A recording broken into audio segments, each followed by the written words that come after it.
إن الحمد لله نحمده ونستعينه ونستهديه ونستغفره ونعوذ بالله من شرور أنفسنا ومن سيئات أعمالنا من يهده الله فلا مضل له ومن يضلله فلا هادي له أشهد أن لا إله إلا الله وحده لا شريك له وأشهد أن محمدا عبده ورسوله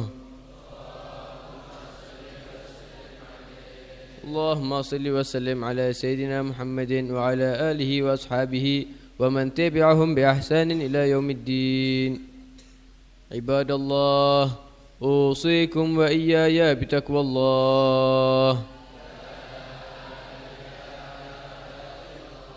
فقد فاز المتقون قال الله تعالى يا أيها الناس اتقوا ربكم الذي خلقكم من نفس واحدة وخلق منها زوجها وبث منهما رجالا كثيرا ونساء واتقوا الله الذي تساءلون به والأرحام إن الله كان عليكم رقيبا معاشر المسلمين رحمكم الله.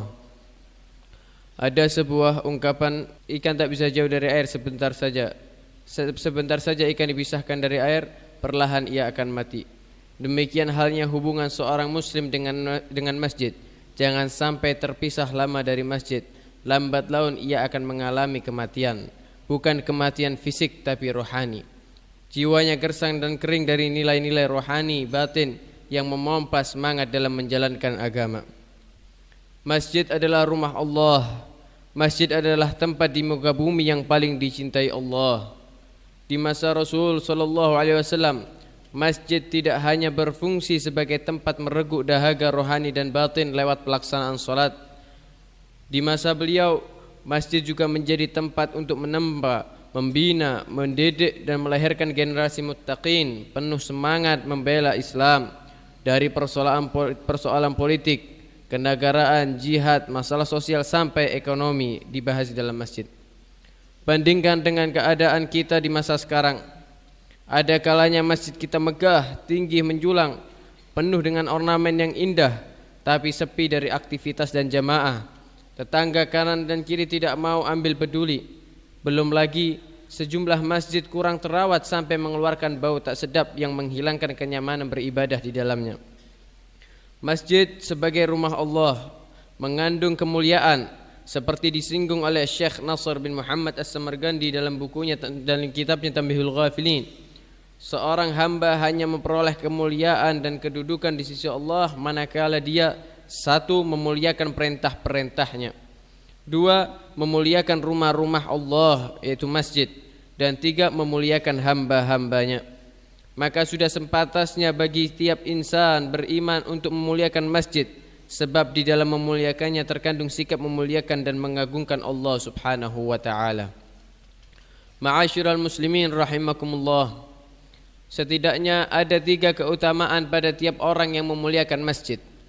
Pertama, sebagai bukti keimanan orang yang mengaku beriman kepada Allah subhanahu wa ta'ala. Dalam Al-Quran disebutkan ciri orang-orang beriman, di antaranya adalah orang yang memakmurkan masjid. Allah subhanahu wa ta'ala berfirman, innama ya'muru masajidallahi man amana billahi wal yawmal akhiri wa aqama as-salata wa ata zakata wa lam yakhsha illa Allah fa'asa ulaika ayyakunu minal muhtadin. Hanya orang-orang beriman kepada Allah dan hari akhir serta tetap mendirikan salat, menunaikan zakat dan tidak takut kepada siapapun selain kepada Allah yang memakmurkan masjid-masjid Allah, maka merekalah orang-orang yang diharapkan termasuk golongan orang-orang yang mendapatkan petunjuk. Kedua, memakmurkan masjid akan menghindarkan diri kita dari azab Allah. Dalam kitab tafsir Ad-Durrul Mansur tertulis di sebuah hadis qudsi yang diriwayatkan oleh Imam Baihaqi dari Anas bin Malik, inni la ahammu bi ahli al-ardi azaban fa idza nazartu ila ummari buyuti wal mutahabbina fiyya wal mustaghfirina bil ashar saraftu azabi anhum.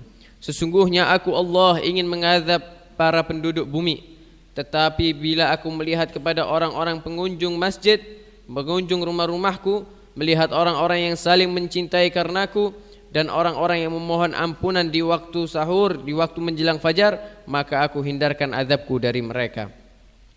Ketiga, memuliakan masjid akan menghapus dosa dan mengangkat derajat. Nabi Muhammad sallallahu alaihi wasallam bersabda, "Man tatahhara fi baitihi thumma masya ila baitin min buyutillah liyaqdiya fariidah min faraidillah, kanat khutwatuhu tahuttu khati'atan wal ukhra tarfa'u darajah." Barang siapa bersuci di rumahnya, kemudian dia pergi ke salah satu rumah Allah, masjid, untuk menunaikan salah satu daripada kewajiban-kewajiban Allah, maka langkah-langkahnya yang satu dapat menghapus dosa dan yang lain dapat mengangkat derajatnya. Cukuplah keutamaan memuliakan masjid dapat kita ketahui dari sekelumit biografi seorang sahabat wanita Rasulullah SAW yang biasa disapa dengan panggilan Ummu Mahjan. Ia habiskan sebagian besar hidupnya dengan memuliakan masjid. Ia bersihkan setiap hari hingga ia wafat. Di suatu pagi Rasul tidak mendapatkan Ummu Mahjan seperti biasanya. Nabi bertanya kepada para sahabatnya, kemana Ummu Mahjan? Sahabat yang lainnya pun menjawab, dia telah wafat. Rasulullah bertanya kembali, mengapa kalian tidak memberitahukan hal itu kepadaku? Sahabat menjawab, saat ia wafat engkau tengah beristirahat dan hawa udara kala itu sangat panas terik mataharinya. Kami khawatir dengan membangunkan engkau akan mengganggu istirahatmu. Nabi pun berkata, tunjukkan kepadaku di mana kuburnya.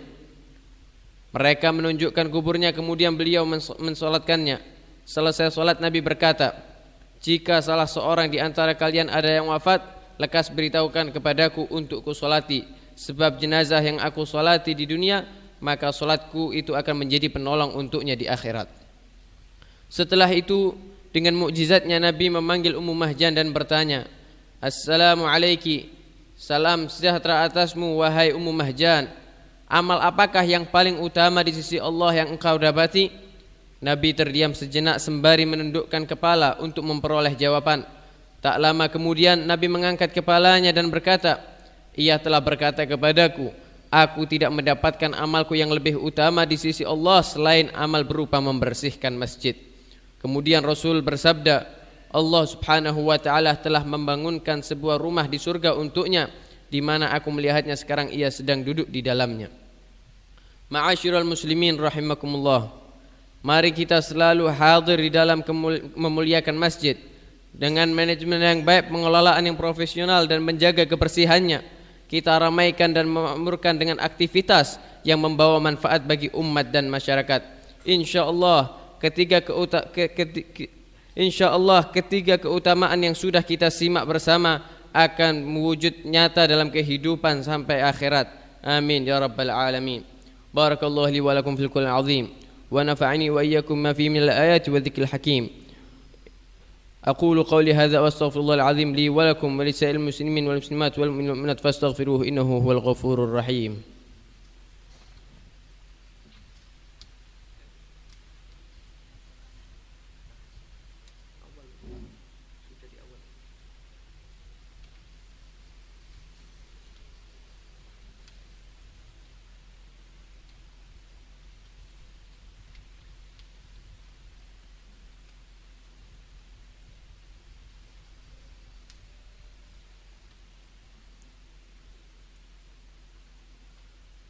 الحمد لله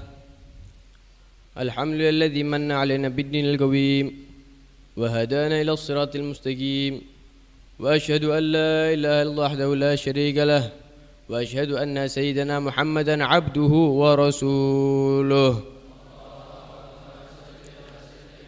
النبي الكريم الرؤوف الرحيم. اللهم صل وسلم على سيدنا محمد وعلى آله وأصحابه حق قدره ومقداره العظيم. أما بعد فيا أيها المسلمون اتقوا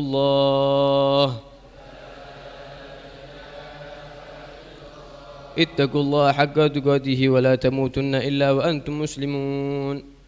عباد الله اعلموا أنه لا أنفع الإنسان في هذا الزمان من ثلاث خصال: السرقة السر والإجهار والاستغفار آناء الليل وأطراف النهار وكثرة الصلاة على النبي المختار. فالصلاة عليه صلى الله عليه وسلم من أعظم الكربات وأفضل الطاعات ومن أقرب الطرق الموصلة إلى رب البريات. فقد أمركم الله سبحانه وتعالى بأمر بدأ فيه بنفسه وثنى بملائكته المسبحة بقدسه وثلث بكم يا أيها المؤمنون من برية جنه وإنسه. فقال مخبرا وآمرا عليما: إن الله وملائكته يصلون على النبي يا أيها الذين آمنوا صلوا عليه وسلموا تسليما. اللهم صل وسلم على إمام الموحدين وعلم المهتدين وقائد الغر المحجلين سيدنا مولانا حبيب الله ورسوله وأمينه على وحيه وتنزيله أبي القاسم سيدنا محمد بن عبد الله بن عبد المطلب بن هاشم وعلى آله وأصحابه الناصرين لشريعته والمهتدين بهديه المتبعين لسنته وعلى التابعين لهم بإحسان إلى يوم الدين. ورضي الله تبارك وتعالى عن الخلفاء الراشدين الأئمة المهتدين ساداتنا ذوي القدر الجلي أبي بكر وعمر وعثمان وعلي وعن أصحاب رسول الله أجمعين وأزواجه الطاهرة أمهات المؤمنين وأهل بيته الطيبين الطاهرين.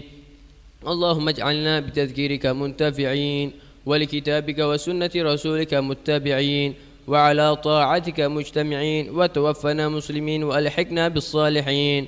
اللهم اصلح ولاتنا وأمراءنا وكل من وليته شيئا من أمورنا وأمور المسلمين.